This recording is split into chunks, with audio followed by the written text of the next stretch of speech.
walks away after winning his 100th game as the head coach here at Notre Dame. The reason I was born with a silver spoon in my mouth, I was born in this country. It isn't what you have, it's what you're taught about the values of life. We trying to save souls. So there's a rule in life that said you're either growing or you're dying. And like an old friend once said, we as Americans need to start winning again. Everyone should ask this question. Am I willing to endure the pain and the suffering and the sacrifice it takes to be a champion?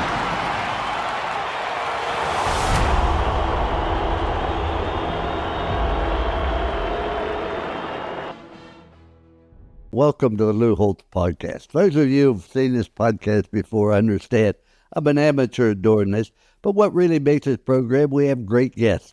And the guests we bring in, it's not about Republican, Democrat, liberal. Doesn't matter whether you're an independent, whether you're white, black, yellow, or any color in between. It's about the culture of this country. And we've been blessed to have some great guests on this show, but I don't know if we've ever had one that I love and admire and respect as much as our guest today, Raghib Ismail. Raghib Ismail is a retired player of American and the Canadian Football League. He was a wide receiver and a kick returner. He came to prominence playing college football for the University of Notre Dame, where he was consensus All-American in 1990 and was a Walter Camp Award winner, and before moving on to the Canadian Football League from 91 to 92. In the National Football League, for the Oakland Raiders, Carolina Panthers, and Dallas Cowboys from 1993 to 2002. Rocket recorded 1,000 receiving yards in the NFL, was a CFL All-Star in 1991. He won the Frank Gibson Award as well as the most valuable player of the 79th Grey Cup from 91. He was selected number 75 as one of the greatest college football players of all time. He has been featured twice on the cover of Sports Illustrated. Rocket, we're so delighted to have you here today. It's a blessing to have you on my show. Tell your audience about the name Rocket. How did you get it? How'd your brother get the name Missile? Okay, so thank you, Coach, first of all, for having me. And it feels awesome to be a part of your show. I remember, before I answer your question directly, I remember the first time I met you in person, how every organ in my body and every cell I could feel trembling with fear because of the mighty Lou Holtz coming to Myers High School to check us out. And I just want to say it feels great over the years of having gleaned from your wisdom, your insight, your love, your perseverance, all the things that are necessary for great leaders. I'm thankful to be able to be on your show. So as far as if you want to make a reply, let's go. Well, as I say, how did you get the name Rocket? The way I got the name Rocket was in 8th grade. I went out for track, and we were at Wilkes-Barre Myers Junior and Senior High School, home of the mighty Mohawks. And in Mohawk land, when track was first starting, it was still snow on the ground. So most of the times in the early part of the season, we had to practice indoors in the high school gym.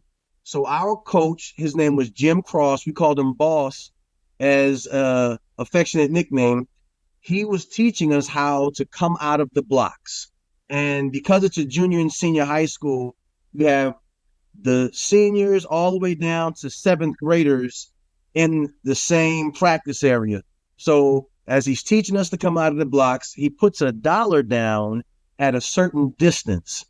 And he's explaining that if we come out of the blocks with the proper technique and the proper fundamentals, then we should be able to pick up the dollar and come out low and start to gain our momentum and get up into our stride all in one swoop.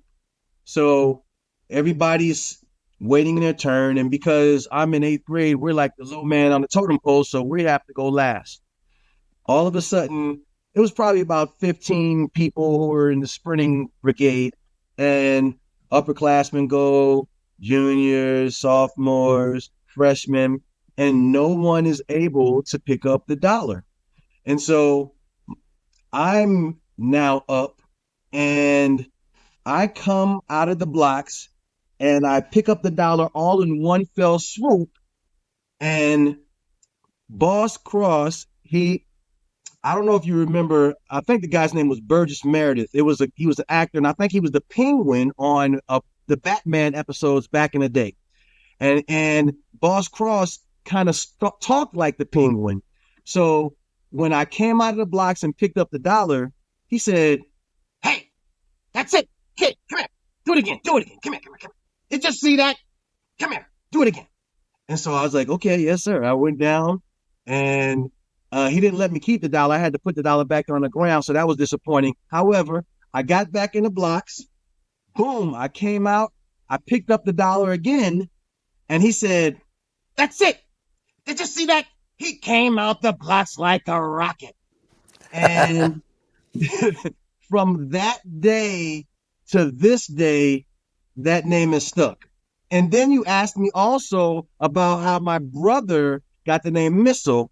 So that was a hilarious story to me because our freshman year, we played Penn State at Notre Dame.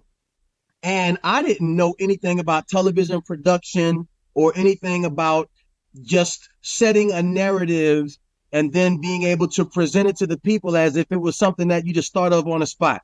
So we played a game, and I remember I caught a touchdown in that game, and I didn't know any of this was happening, but apparently the producers, it was CBS where the game was being televised, the producers found out where my mother was sitting, and they coordinated with her that they were going to talk to her if I did anything that would stand out or if I scored or anything like that.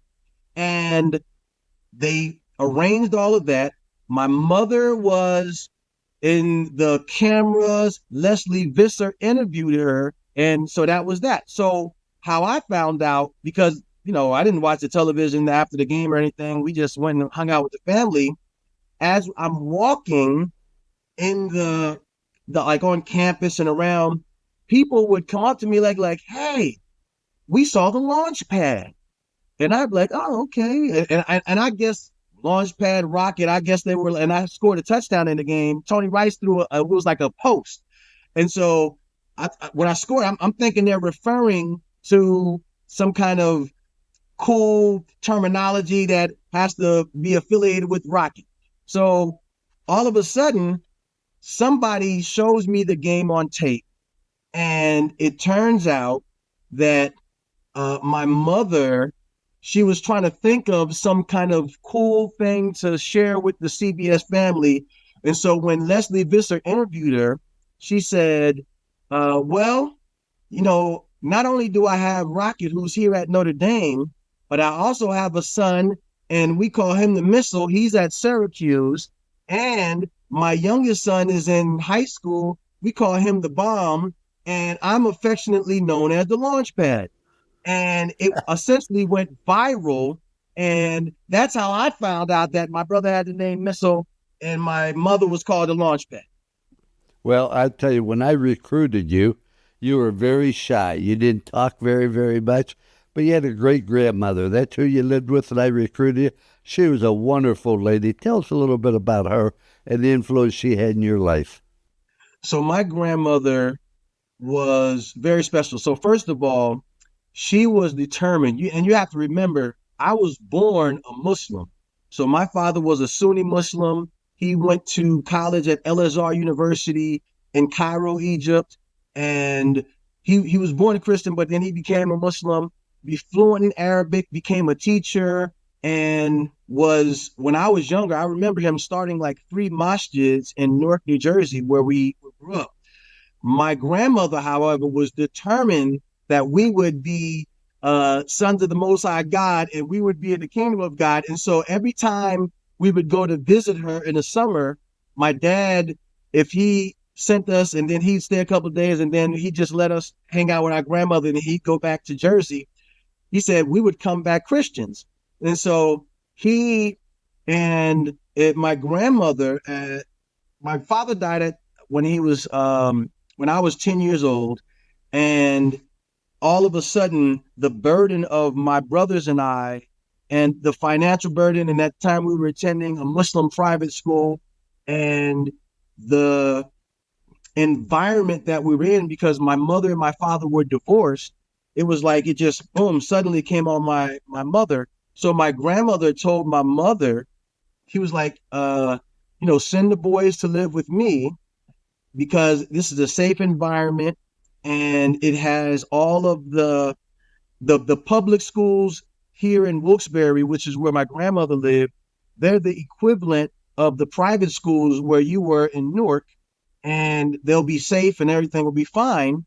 And so my mother agreed, and the timing was so divine, Coach, because the year that we left, the next year, this drug called crack cocaine was introduced to the environment and to the culture in Newark.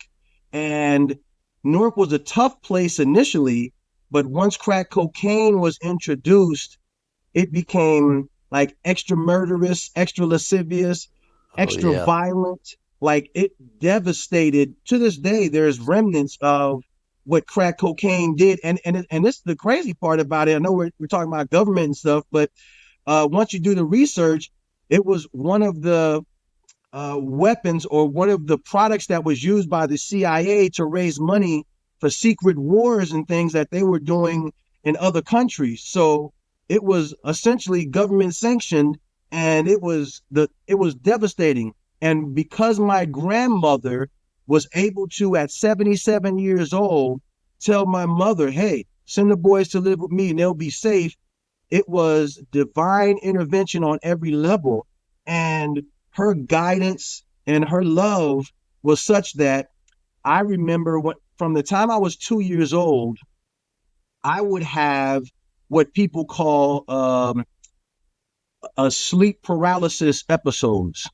However, the sleep paralysis episodes that I had were very terrifying. And remember, I'm 2 years old.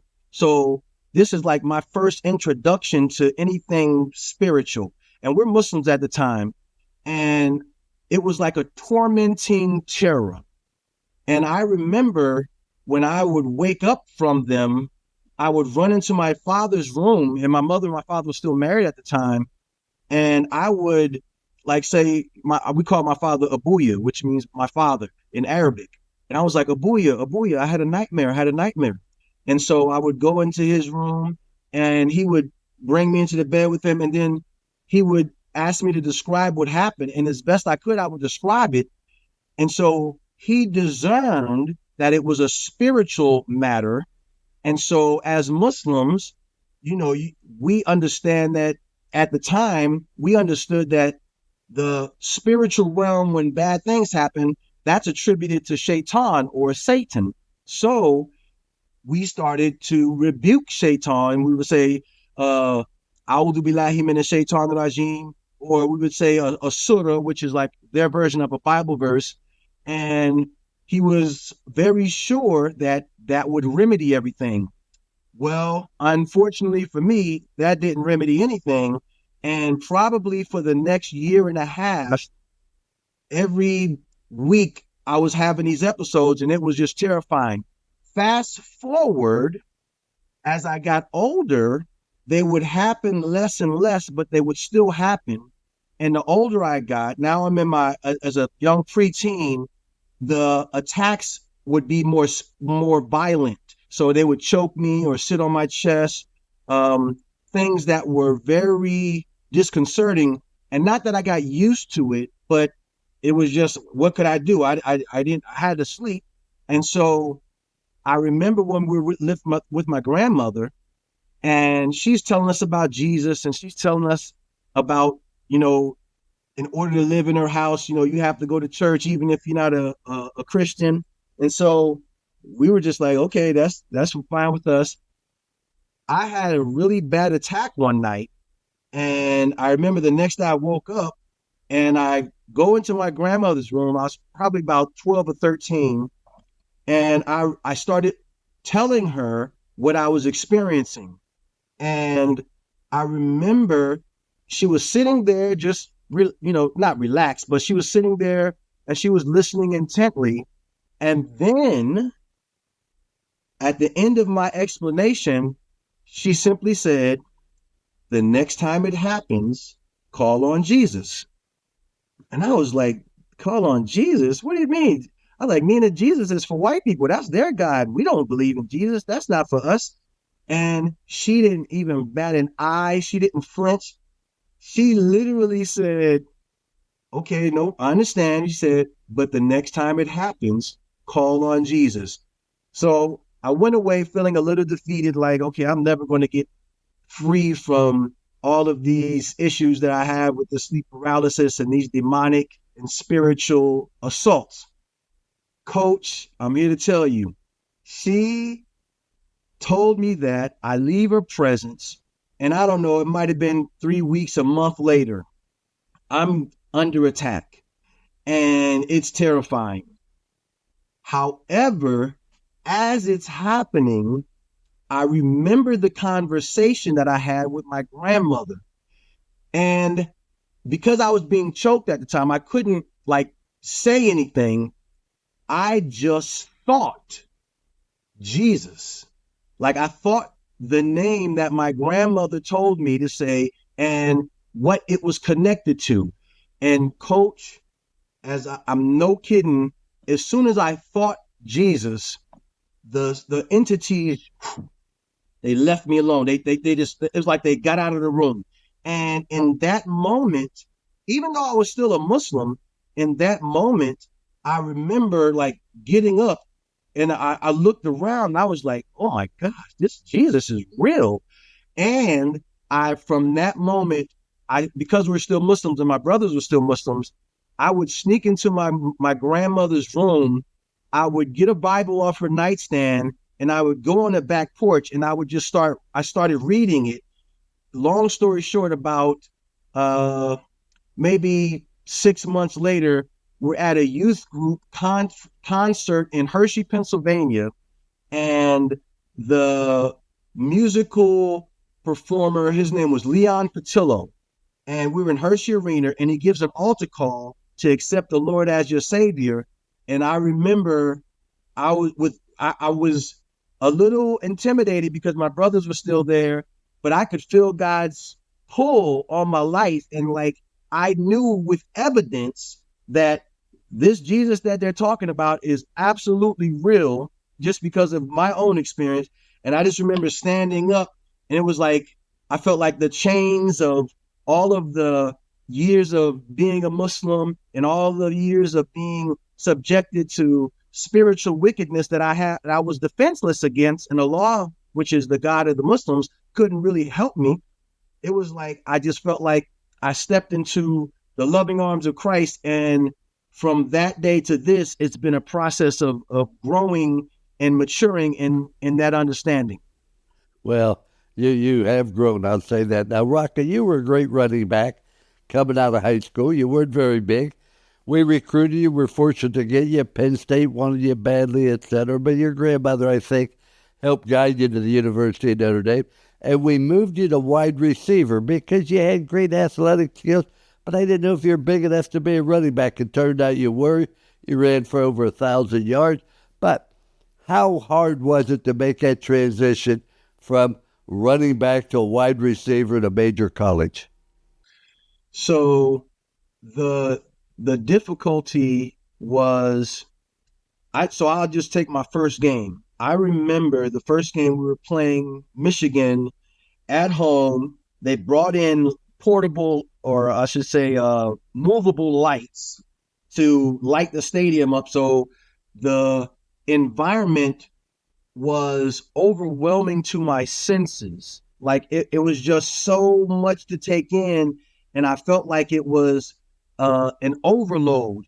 And I couldn't initially, I didn't have the ability or the confidence or the internal understanding of where I was, and because of that, I didn't feel comfortable, and that made me feel out of sorts. And to the transition, it made it a little more challenging. However, I remember you remember this, and I know we talked about it before.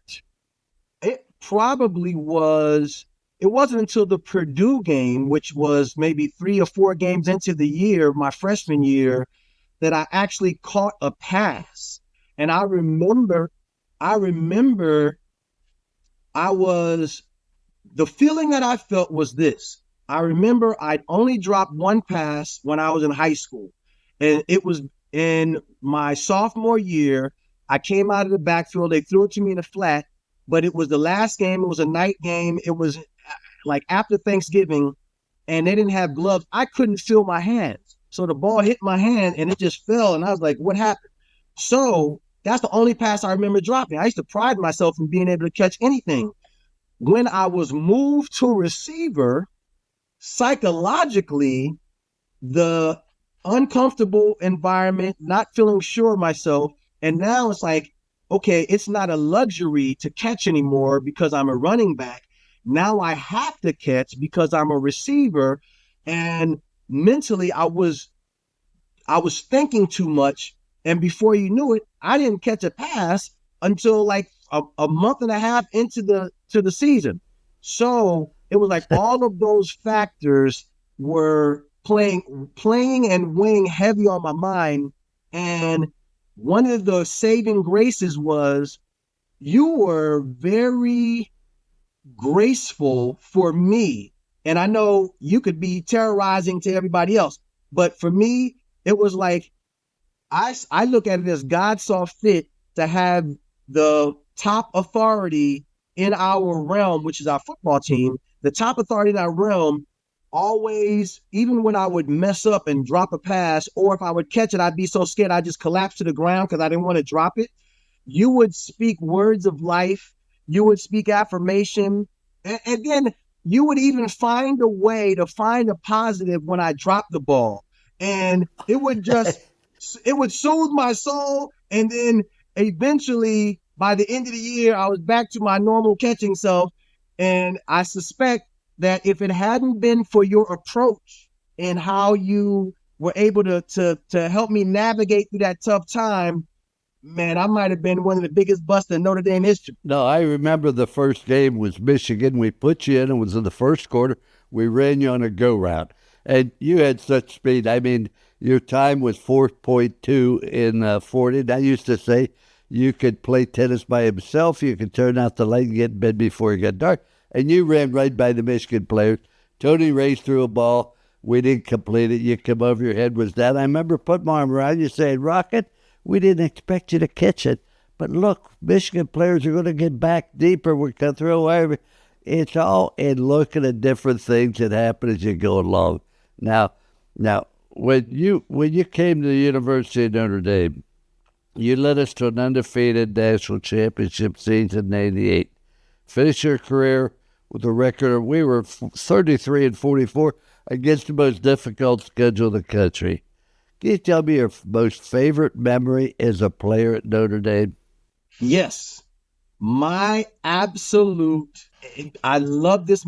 This is my favorite memory in all of my football life. We were playing, I think we played maybe Pitt the game before, and we were getting ready to play the University of Miami freshman year, 1988. And they were undefeated. I believe they were number one in the country. We were climbing in the ranks. And I just remember the culture that was Miami was, not only were they a phenomenal football team, great team speed, passing prowess, running prowess, they were very intimidating also. And because of that, I just remember there was for me as a freshman, it was intimidating. However, none of the upperclassmen had any inkling of being intimidated whatsoever. And it was almost like they were foaming at the mouth for the opportunity to play Miami again, because the last time they played them, Miami just utterly embarrassed them. So I just remember pregame, we go out for pregame warm-ups and we're lining up and then we're doing our stretches. And I remember they had a linebacker named Bernard Clark. And I remember during the pregame, he has a Walkman on. He has it tied to clipped to his football pants. He has a half shirt on, no shoulder pads, and he has his football pants on. And he comes and he walks right through our warm-up lines. We're on the ground and he's, singing Uncle Luke or whatever he was listening to, and he's walking. And it was just like, we were like, what is going on here? What? How's he just walk? He's supposed to walk around. That is totally disrespectful. That's the beginning of warm-ups. So we're trying to represent the university to the fullest and be kind and gentle and humble young men. So we go through our warm-ups and everybody's happy and everybody's doing everything. And then we come to the last part of our warm-ups. We're on the in line right before the tunnel, and Rod Smith, myself, and Rusty Setzer, we have the worst position. We have to stand next to the goalpost because we're the freshmen. I just remember looking down the field on the opposite end. Miami got finished with their entire warm-up, and so now they come down so that they can go back into the locker room. All I know is when I'm standing next to Rod Smith, there is a domino-like effect, and there's a force that pushes me against my left shoulder, and it was so hard that I fell to the ground, and I tripped over several other players. All of a sudden, the crowd becomes raucous. It is like game level intensity, but I'm like, what is happening? Because I'm on the ground and it is escalating with the noise. The stands that were in the end zone, there was no wall there at the time. So all I did was I reached up and a fan gave me his hand and pulled me up because there were guys all over me. I was like, what is happening? How come guys are falling all over me? What caused this great domino effect of being forced to the ground? When the fan pulls me up, looks me in the eye, and I'm kid you not, this is exactly what the fan said. Get him, Rocket! Get him! And I was like, wow, this guy's excited for it being a pregame, but okay, I guess he's coach. I turn around from that position, and what I saw, it looked like a battle scene out of the movie Braveheart. Everybody was fighting, and I was totally stunned. And initially, I was paralyzed with fear, like, what happened? And then I turn and I look. I see Tony Rice. Hopefully, the statute of limitations is lifted. Tony Rice has a guy's face mask in his left hand, and with his right hand, he's punching him under his face mask in the chin. I turn, I see my roommate, who is as small as me, shorter than me actually. He's in a bear hug by some big lineman, and I'm like, oh my gosh, I gotta help my guys. Coach, I jump off the bench. I jump onto the back of the guy that's holding Rusty, and I'm telling you, it had the effect that if you were to reach in your pocket and a whale was attacking you and you threw a Tic Tac at it, there's no effect that Tic Tac is having on that whale. That was the same non-effect that I had on the back of this defensive lineman. All of a sudden, I feel this pull on my jersey, and I was like, oh my goodness, it's the moment of truth. I'm about to have a one-on-one encounter with whoever is behind me. God help me.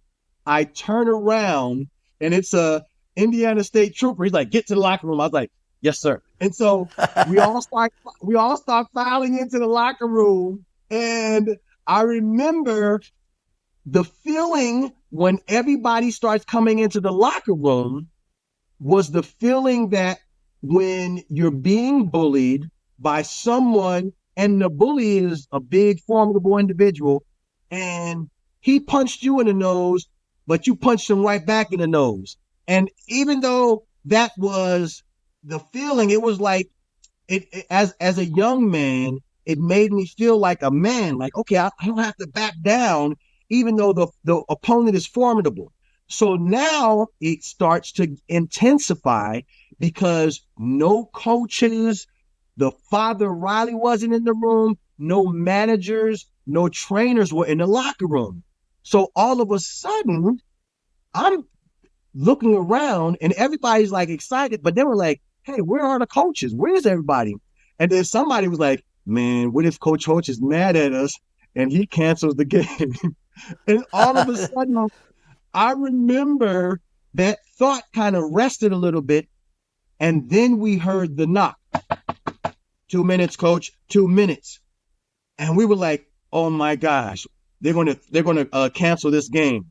And then with about a minute to go, we heard, and that locker room was 4,000 years old. So we heard a 4,000-year-old wooden door get kicked open, and and all of a sudden, here you come, and you had your hat way down low like this, and you had your glasses on, and your hands were in your pocket, and there was that intense look, and your glasses were just like, you could tell your glasses were exposed to extreme body temperatures because they had a little fog on them.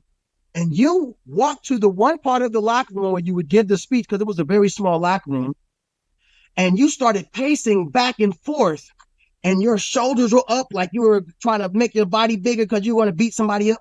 And all of a sudden, you stopped and you said, man, you're ready. You're ready. Yes, it's going to be just fine. You're ready. And then you stopped. And then you looked at us and you said, but I want you to do me one favor. Say Jimmy John Dash for me. Oh my goodness. We jumped up. It was like, ah! We were like, oh my God, Coach Holtz is going to fight with us. Man, I remember we ran out of that locker room. We hit the play like a champion today sign, and we ran onto the field, and it was such an exhilarating moment, and it felt so awesome. And I just remember we ended up playing like a game of the century, and it was two heavyweights going back and forth. We ended up winning the game, and for me, that is my all-time favorite football moment ever. I got to tell you, Rocket, I hadn't planned on saying that, but it just came out. And I got to give you my feeling on that. I was embarrassed because we got in a fight, because that embarrasses Notre Dame. And we're the host, and no matter what happened, nothing should aggravate that. But by the same token, I was very proud of the team because they banded together. They cared about one another, and they just got things done. But Rocket, you're one of the two players in Notre Dame history. You rushed for over 1,000 yards. You received over 1,000 yards. We put you in the running back position. You were very, very effective. And as we said, you won so many different awards, etc. And you were in such demand because you were a great football player, but a better teammate. But here's the point I'm going to make to you. I remember vividly, we're down at Orange Bowl. We're getting ready to play Colorado. And my son Skip was your position coach at the time. Spent a lot of time with you. I remember you being at one end of the field basically by yourself. Now, Rocket, you did not like to do interviews. You did not like to talk to other people. You were just I couldn't get you to say 3 words. How did that all change? Now you're articulating your feelings. But I remember you wouldn't even do an interview. You, Rocket, you got to. Coach, okay, so the older I get, the more I figure out who I am and what I was as far as temperament and personality. And the reason that I had that bashfulness or what they call shyness, it wasn't because I was actually shy. It was because I lacked confidence in how to carry myself, or I felt like I didn't know what to say in certain circumstances. And if there was a new environment or there were new people, I didn't feel confident in myself enough to have a conversation or to add anything to a conversation.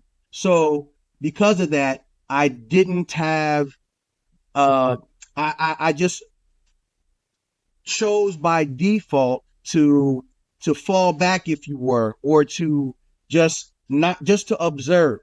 And so it would give me sometimes anxiety when a national television interview or some local whoever was like, hey, Rocket, let's talk to you and let's find out about whatever it is that you're doing. And I didn't know or feel I was comfortable to communicate that way. So that's what caused the shyness. And as I got older, I started realizing a lot of that. And then through prayer and just a realization that God has given me everything that I need to accomplish wherever he's called me or wherever he's placed me, that helped gradually to eliminate that initial shyness. Now, Rocket, you were projected to be the first player drafted in the NFL. You were a great college player. And yet, I remember you coming in, said you wanted to go to the CFL, the Canadian League. I remember you telling me this. I don't know if you remember the same way. You said, Coach, you told me if I come to Notre Dame, I would get a good job offer. I've been offered $18 million by the Canadian League. If I stay, do you think I'll get a better one? I said, no, I don't think so, Rocket. But what was the difference between the CFL and the NFL? You're successful at both levels.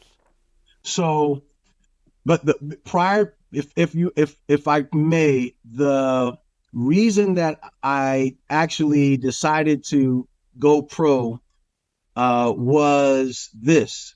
After my junior year, we played in the Orange Bowl, and we ended up losing that game like 10-9.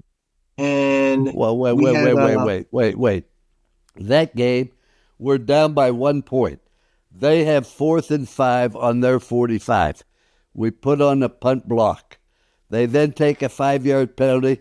I then said, okay, we're going to return the punt, Rocket. I don't care how deep it is, you bring it back. You caught it 8 yards deep in the end zone. You went 108 yards for a touchdown.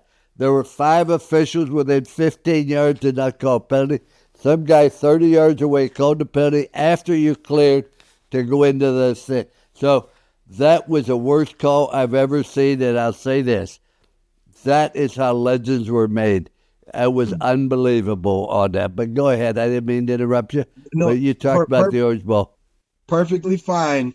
After that game, I remember flying home, and I remember I had a dream. And in the dream, my brother, Kadri, he came into the room, and he woke me up and told me something bad happened. And so the dream ends. My brother comes in the room. He wakes me up. And he says, Raghib, Chris found his mother dead. And I was like, what? And it was national news. And so I go into my mother's room, and my brother and I are sitting on the bed. We turn the television on, and they announced Chris Zorich found his mother had passed away when he got home from the Orange Bowl. While I'm sitting there, and it sounds crazy to say now, but while I'm sitting there, it dawned on me that, well, your parents can die before you have a chance to do what your goals are for your parents. So for me, because my father died when I was 10, I always had like the man of the house syndrome. And my goal was to provide a house and things that I felt like were cool for my mother to have. But now it's like in my mind, it's like, oh, wait, she can die before you even get a chance to do that. And so I was sitting on the bed next to her, and I'm contemplating these thoughts. And then I just said, you know what, maybe I better go pro like people have been telling me, because I might not get a chance to provide for my mother. That's what caused the decision to be in place. And then I communicated with you and such. When the opportunity to go to Canada came, it was nerve-wracking for me, because like I said, I didn't have, especially in new environments and meeting new people, my temperament was I liked everything to be predictable, or I liked where environments that I was comfortable with. And I felt when I was at Notre Dame that I felt protected.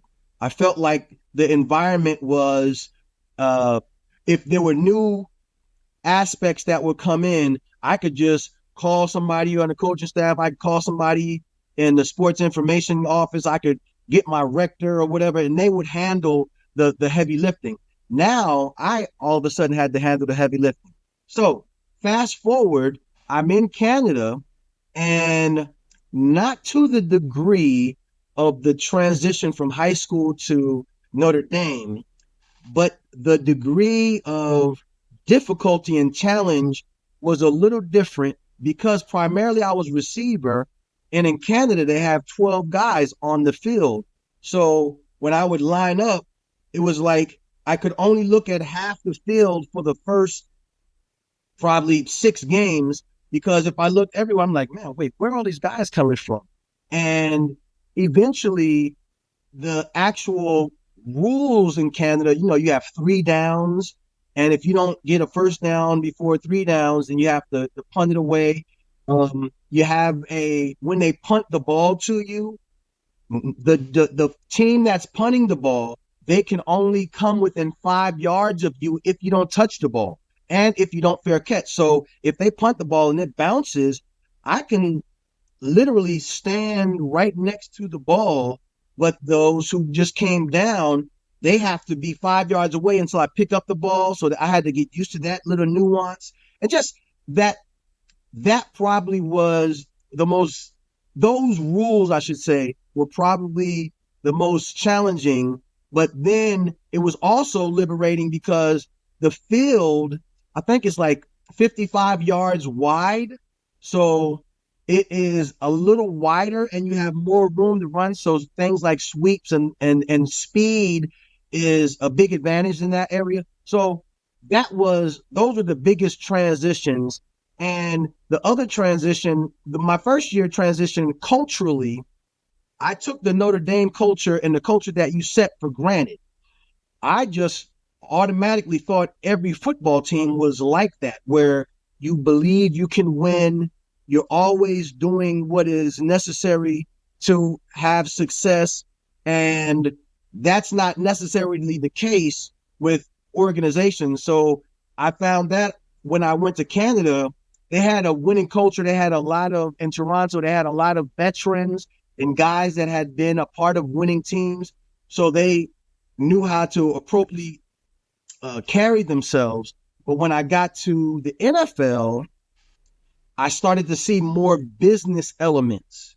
So now, instead of as a receiver, when it comes to blocking for the running backs, I'm all in and I'm blocking the defensive backs, or if it's a linebacker, I'm going all out. And then the veteran guys who are there, they're like, hey man, you don't have to block like that, because if you do, you have a higher percentage of getting hurt. And I thought that was strange. I was like, oh, okay. And then I remember when it came to the lifting regimen and just the working out part, the veterans, and I'm just following whoever my lead guy is. So I just remember one of the things that really hurt me for my first 3 years when I was in with the Raiders is whatever the workout regimen was that they gave us, we would go in, and then the lead guy for our receiver group, he would look at what we had and he'd be like, nope, we're not going to do this. We're not going to do this. We're not going to do this. We're not going to do this. And that was good for him because he'd been in that league that was just going on his 4th year. I needed to get my body strong. And because I didn't get my body strong the way the head strength and conditioning coach, who was trumped by the guy who was our lead receiver, then I started suffering. And I realized for the first 3 seasons that I was in the NFL, my body would only last until 8 games into the season, which was halfway through, and then it would start breaking down. I didn't realize also that the coaching is not the same at every team. And there's a reason why certain teams have certain positions that always excel. Typically, the culture and how they coach that position is elite. So the team that I went to, because I was a hybrid running back / receiver, my receiving skills weren't polished. The team that I went to, they were used to getting veteran receivers who already had their receiving skills polished. Outside of that, it was like you were essentially left to your own devices to figure it out. I didn't know any of that until I went to the Carolina Panthers. Now, and this was when I got to the Carolina Panthers, I remember one of the biggest lessons that I received was when I got there, all of the schedules for the NFL games were released in the offseason during offseason workouts. And when I was with the Raiders, and again, this is just I got this through osmosis because I didn't think this way when I was at Notre Dame. And it was so subtle that I didn't even know what was happening to me. I remember looking at the schedule when I was with the Raiders, and everybody would, and I'm telling you, these are Hall of Fame guys that the Raiders have that were talking this week. We look at the schedule. Rocket, I remember after the Orange Bowl, I'm in a press conference. Chris Zorich came in and hugged me. And he said he was a senior. He said, "Coach, I love you," and walked out. We figure that was almost the exact moment his mother died.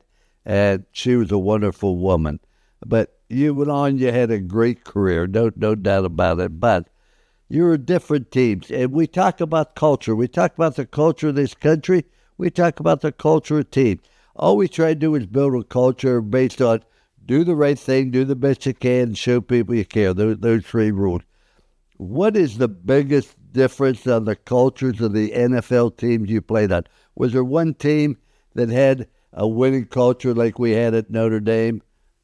Yeah, so the team to me that had the best culture was the Carolina Panthers.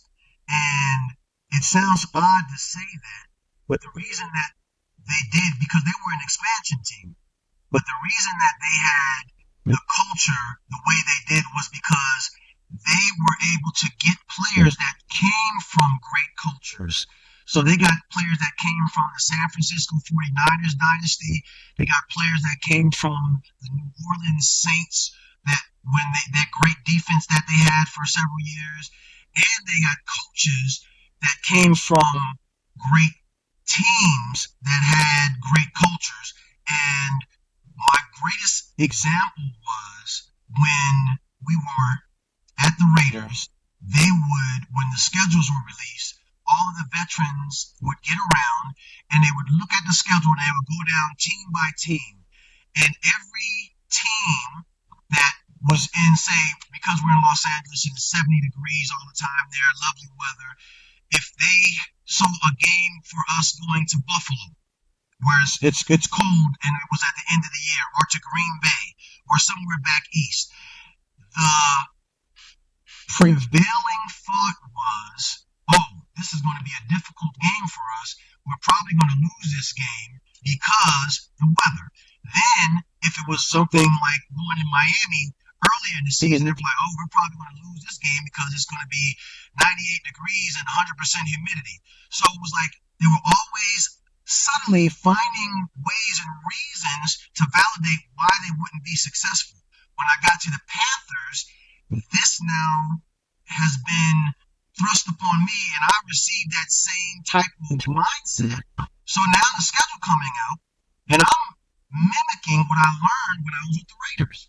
And I remember specifically there was a player from the San Francisco 49ers. There were like guys that were from the Pittsburgh Steelers, San Francisco 49ers that had great success in the NFL.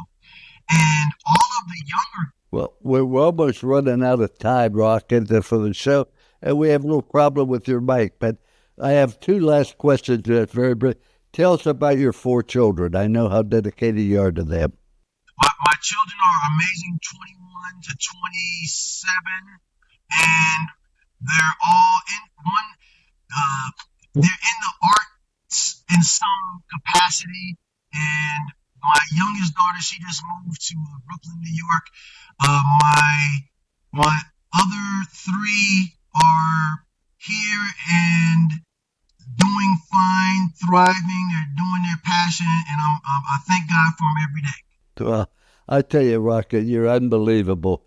Now, this program is about the culture of this country. I'm an old man.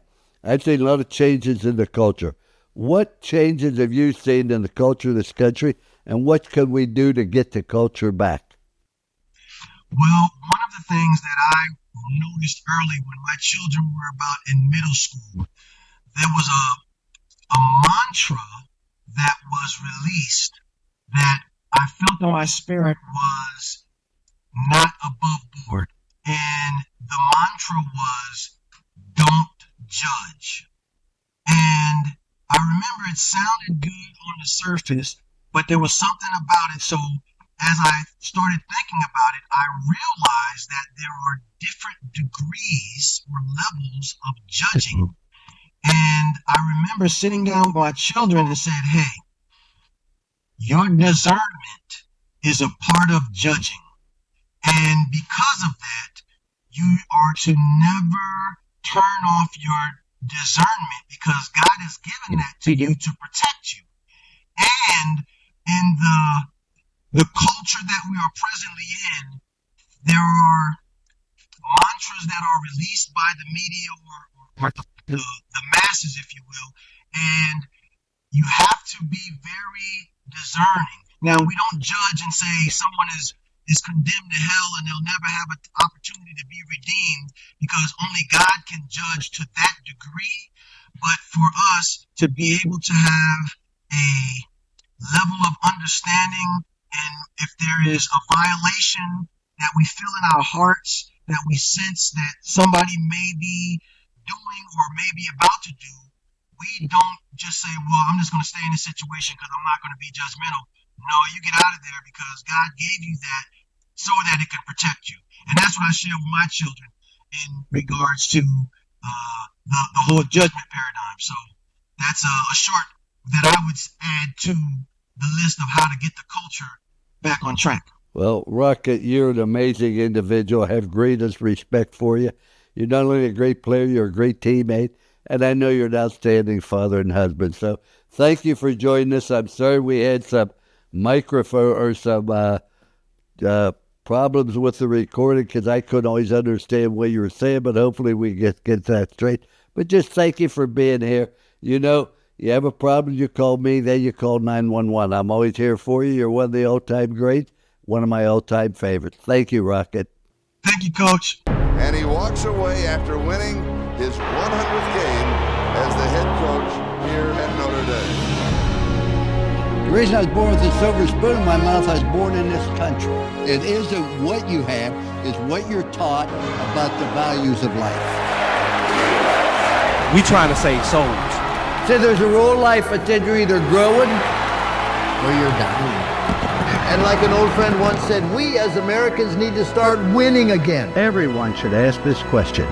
Am I willing to endure the pain and the suffering and the sacrifice it takes to be a champion?